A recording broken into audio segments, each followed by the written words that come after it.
Have you ever felt like your clients' old variable annuities are stuck where they're at due to all the deferred gains that they've piled up? Let's look at some of the options you might have in today's FIA Friday.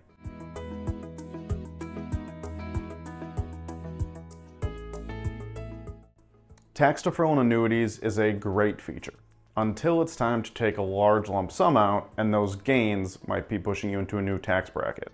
We've worked with numerous advisors who have either sold or inherited variable annuities that are, say, 10 plus years old and have performed quite well. Now the question is, what's the best way to use that policy? Depending on your client's needs or their risk profile, taking that money out of their variable annuity might be in their best interest or might be able to solve a problem somewhere else in their planning. Depending on what you're looking to do, taking those funds out just in a lump sum isn't always the best way because the tax collector is going to be calling.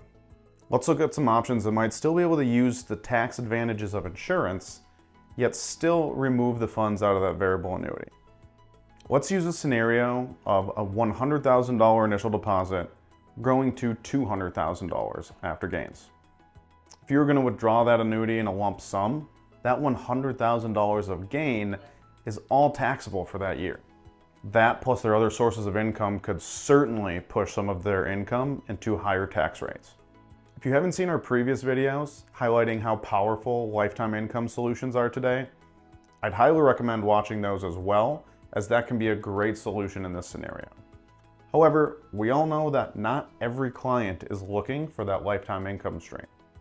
What are some of the other options outside of that? One might be using an immediate annuity or a SPIA to take that cash flow out over a few more years than just the lump sum and spread the taxes out. Let's take a look at a scenario using a 10-year period certain on that annuity contract. $200,000 going in today would produce around $2,070 per month, nearly $25,000 per year, and only about $14,880 would be taxable income on the year. Over the 10-year span, not only is that spreading out the taxes, but that also generates an extra $48,750 of gain on the money and creates a cash flow representing around a 4.7% IRR. Using the immediate annuity can be a strategy to help delay Social Security, supplement income over the next handful of years, buy a life insurance policy, or maybe a long-term care insurance policy. Several options, but overall the idea is to spread out the taxes while still earning interest through the payment stream. Speaking of long-term care, non-qualified annuities have the ability to 1035 exchange into long-term care annuity contracts.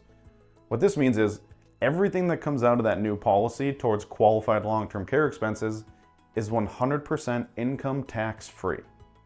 That means you can take that entire gain you've built up and get it tax-free towards your long-term care needs.